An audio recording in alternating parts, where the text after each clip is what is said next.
சற்முன் கண்ணீருடன் காங்கிரஸிலிருந்து விலகிய செல்வ பெருந்தகை. தமிழக அரசியலில் பெரும் பரபரப்பு. அதாவது 2026 சட்டமன்ற தேர்தலுக்கான திமுக காங்கிரஸ் இடையிலான தொகுதி பங்கீட்டில் இழுபறி நீடித்து வரும் நிலையில் திடீரென முதலமைச்சர் ஸ்டாலினுடன் காங்கிரஸ் மூத்த தலைவர் ப. சிதம்பரம் சந்தித்து பேசியிருக்கிறார். காங்கிரஸ் கட்சி அதிக தொகுதிகள் ஒதுக்கீடு செய்ய வேண்டும் என்று திமுகவிடம் கேட்டு வந்தது. ஆனால் கூட்டணியில் ஏராளமான கட்சிகள் இணைந்திருப்பதால் 25 தொகுதிகள் மட்டுமே ஒதுக்க முடியும் என்று திமுக தரப்பு கூறியது. அதே சமயம் காங்கிரஸ் மேலிட பொறுப்பாளர் கிறிஸ் சோடங்கர் நடத்தும் பேச்சுவார்த்தைகளில் திமுகவிற்கு உடன்பாடு இல்லை. இதனால் நேரடியாகவே டெல்லி மேலிடத்தில் பேச்சுவார்த்தையை திமுக தொடங்கியது. இதன் காரணமாக சோனியா காந்தி தலையிட்டு மல்லிகார்ஜுனா கார்கே மூலமாக ப. சிதம்பரம் திமுகவிடம் பேச்சுவார்த்தை நடத்த அனுமதிக்கப்பட்டு இருந்தார். இதனை அடுத்துதான் கூட்டணி பேச்சுவார்த்தையின் போது அரங்கேறிய சம்பவங்களை செல்வ பெருந்தகையிடம் கேட்டுக்கொண்ட ப. சிதம்பரம் டெல்லி மேலிடத்தின் முடிவு மற்றும் எண்ணத்தையும் கூற ஸ்டாலின் வீட்டிற்கு சென்றிருந்தார். சுமார் 1 மணி நேரத்திற்கு மேலாக ஸ்டாலின் மற்றும் ப. சிதம்பரம் இடையே ஆலோசனை நடைபெற்றது. இந்த சந்திப்புக்கு பிறகு திமுக 29 தொகுதிகள் வரை கொடுக்க இறங்கி வந்ததாக சொல்லப்படுகிறது. ஆனால் காங்கிரஸ் கட்சி 36 தொகுதிகள் வரை கேட்டிருப்பதாக சொல்லப்படுகிறது. மேலும் இந்த சந்திப்பிற்கு பிறகு செய்தியாளர்களை சந்தித்து தமிழக காங்கிரஸ் தலைவர் செல்வ பெருந்தகை கூறியதாவது: முதலமைச்சர் ஸ்டாலின் மற்றும் ப. சிதம்பரம் இடையிலான சந்திப்பு மரியாதை நிமித்தமானது. திமுக காங்கிரஸ் இடையில் தொகுதி பங்கீடு தொடர்பாக பேச்சுவார்த்தை நடந்து வருகிறது. அதில் எந்த இழுபறியும் இல்லை. காங்கிரஸ் கட்சிக்கு திமுக எந்த கெடுவும் விதிக்கவில்லை. அவர்களோடு பேச்சுவார்த்தை நடத்தி கொண்டிருக்கிறோம். பேசி முடித்த பின் அத்தனை தகவல்களையும் செய்தியாளர்களுக்கு சொல்வோம் என்று தெரிவித்தார். ஆனால் இன்னொரு பக்கம் தாவேகாவுடன் காங்கிரஸ் கட்சி ரகசிய பேச்சுவார்த்தை நடத்தி வருவதாக தொடர்ந்து தகவல் வெளிவந்த வண்ணம் இருக்கிறது. இந்த நிலையில் கடந்த தேர்தலில் காங்கிரஸ் கட்சி வெற்றி பெற்ற சில தொகுதிகளை கேட்டு திமுகவினர் காய் நகர்த்தி வருகின்றனர். அதில் சென்னை, வேளச்சேரி மற்றும் தூத்துக்குடி மாவட்டத்தில் ஸ்ரீவைகுண்டம் ஆகிய தொகுதிகளுக்கு திமுகவினர் பலர் விருப்ப மனு கொடுத்திருக்கிறார்கள். சென்னை வேளச்சேரி தொகுதி கடந்த சட்டமன்ற தேர்தலில் காங்கிரஸ் கட்சிக்கு ஒதுக்கப்பட்டது. அதனைத் தொடர்ந்து காங்கிரஸ் வேட்பாளர் ஹசன் மௌலானா போட்டியிட்டு வெற்றி பெற்றார். அதேபோல தூத்துக்குடி மாவட்டம் ஸ்ரீவைகுண்டம் தொகுதியில் காங்கிரஸ் வேட்பாளர் ஊர்வசி அமிர்தராஜ் வெற்றி பெற்றார்.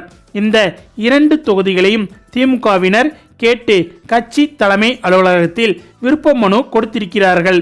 இதை தவிர காங்கிரஸ் வெற்றி பெற்ற மற்ற தொகுதிகளையும் திமுகவினர் கேட்டு இருக்கிறார்கள். அது மட்டுமில்லாமல் சென்னை வேளச்சேரி தொகுதியின் காங்கிரஸ் எம்எல்ஏ ஹசன் மௌலானா வெற்றி பெற்ற பிறகு தொகுதியை எட்டி கூட பார்க்கவில்லை என்ற குற்றச்சாட்டும் உள்ளது. அதனால் இந்த தொகுதி குறித்து உளவுத்துறையும் திமுகவும் நடத்திய சர்வேயில் சில முக்கிய தகவல் வெளிவந்திருக்கிறது. அதில் தொகுதியில் உள்ள பிரச்சனைகள் மற்றும் தற்போதைய வெற்றி வாய்ப்பு குறித்தும் கிடைத்த தகவலின் அடிப்படையில் இந்த தடவை கூட்டணி அமைந்தாலும் வேளச்சேரி தொகுதியை காங்கிரஸ் கட்சிக்கு ஒதுக்க வேண்டாம் என்ற மனநிலையில் திமுக தலைமை இருப்பதாக தகவல் வெளியாகி இருக்கிறது. அதே சமயம் திமுக இளைஞரணியை சேர்ந்தவர்கள் வேளச்சேரி தொகுதியை கேட்டு கட்சி தலைமையிடம் காய் நகர்த்தி வருகிறார்கள். இந்த தேர்தலில் வேளச்சேரி தொகுதி திமுகவிற்கு ஒதுக்கப்பட்டால் துணை முதல்வர் உதயநிதியின் ஆசியோடு இளைஞரணியின் மாநில துணை செயலாளர் வழக்கறிஞர் ஜோயலுக்கு சீட் கிடைக்கும் என சொல்லப்படுகிறது. அதே சமயம் தாவேகா தலைவர் விஜய் இந்த தொகுதியில் போட்டியிட வேண்டும் என தாவேகா கட்சியினரும் தங்களின் விருப்பத்தை விஜயிடம் தெரிவித்து வருகிறார்கள். மேலும் அதிமுகவை பொறுத்தவரை முன்னாள் எம்எல்ஏவும் மாவட்ட செயலாளருமான அசோக் இந்த தொகுதியில் ஏற்கனவே தேர்தல் பிரச்சாரத்தை தொடங்கி தேர்தல் பணிகளை மேற்கொண்டு வருகிறார் என்பதும் குறிப்பிடத்தக்கது. கடந்த சட்டமன்ற தேர்தலில் காங்கிரஸ் வெற்றி பெற்ற தூத்துக்குடி மாவட்டம் ஸ்ரீவைகுண்டம் தொகுதியை திமுகவினர் கேட்டு கட்சி தலைமையிடம் விருப்ப மனு கொடுத்திருக்கிறார்கள்.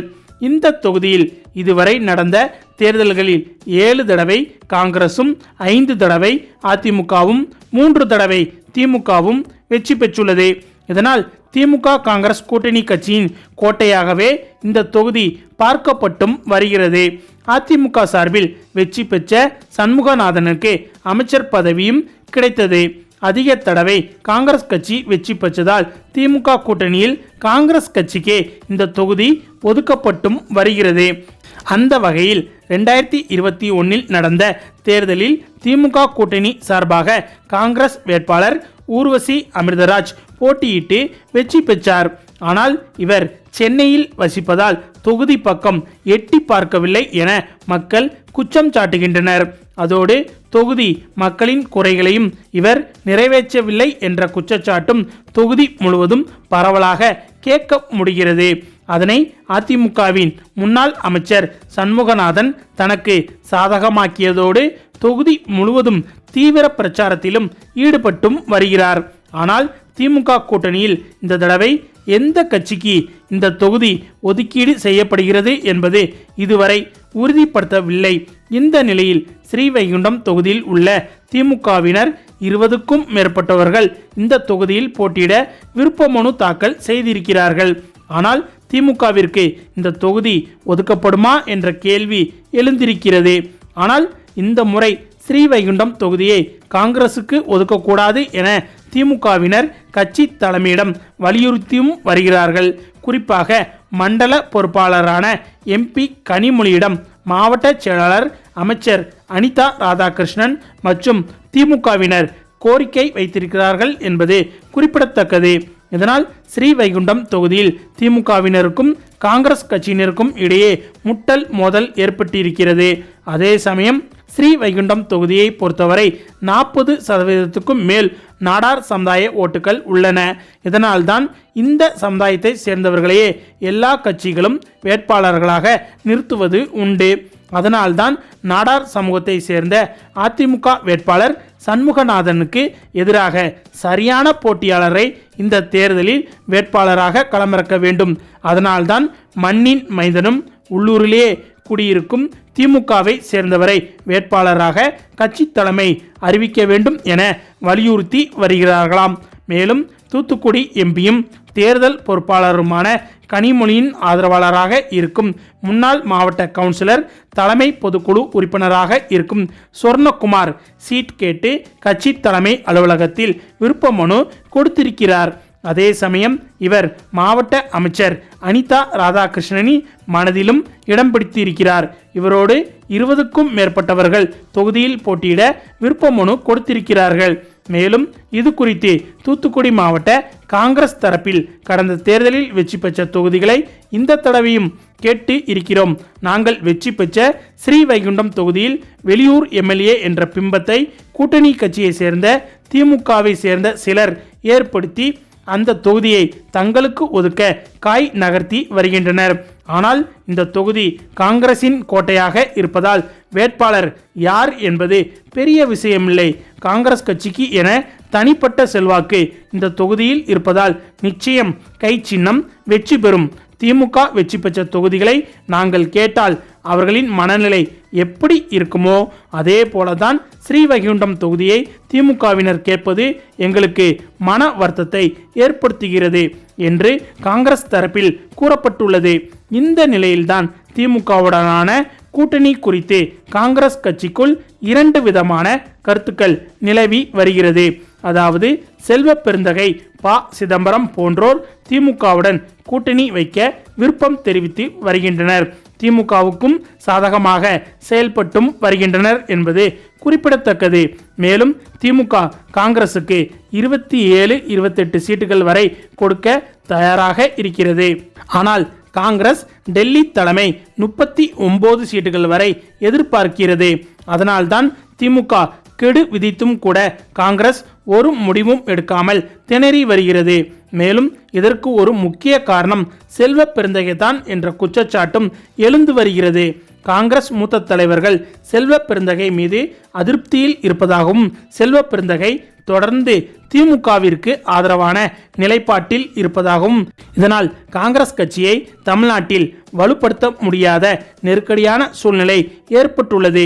தனித்து நின்றால் கூட காங்கிரஸ் கட்சி வெற்றி பெற முடியாத நிலையையும் ஏற்படுத்தி உள்ளது. இதனால் காங்கிரஸ் கட்சியில் ஆட்சி அதிகாரத்தில் பங்கு என்ற முழக்கம் வலுவாக எழுந்திருக்கிறது.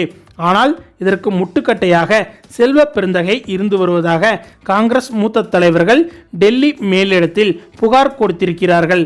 அந்த புகாரின் அடிப்படையில் செல்வ பெருந்தகை அவர்களை தமிழக காங்கிரஸ் தலைவர் பதவியிலிருந்து நீக்க காங்கிரஸ் மேலிடம் முடிவெடுத்திருப்பதாக கூறப்படுகிறது. இந்த நிலையில்தான் யாரும் எதிர்பாராத விதமாக செல்வ பெருந்தகை அவர்கள் காங்கிரஸ் கட்சியில் இருந்தே விலக முடிவெடுத்திருப்பதாக தகவல் வெளிவந்துள்ளது. மேலும் இந்த தகவல் தமிழக அரசியலில் பெரும் பரபரப்பை ஏற்படுத்தியுள்ளது என்பது குறிப்பிடத்தக்கது. ஓகே ஃப்ரெண்ட்ஸ், திமுக காங்கிரஸ் கட்சிக்கு ஆட்சியில் பங்கு தர வேண்டுமா வேண்டாமா என்பது பற்றி உங்களுடைய கருத்துக்களையும் மறக்காமல் கமெண்ட்ல சொல்லுங்க. மேலும் இந்த வீடியோ பிடிச்சிருந்தா லைக் பண்ணுங்க, ஷேர் பண்ணுங்க, நம்ம சேனலை மறக்காம சப்ஸ்கிரைப் பண்ணுங்க. தேங்க்ஸ் ஃபார் வாட்சிங்.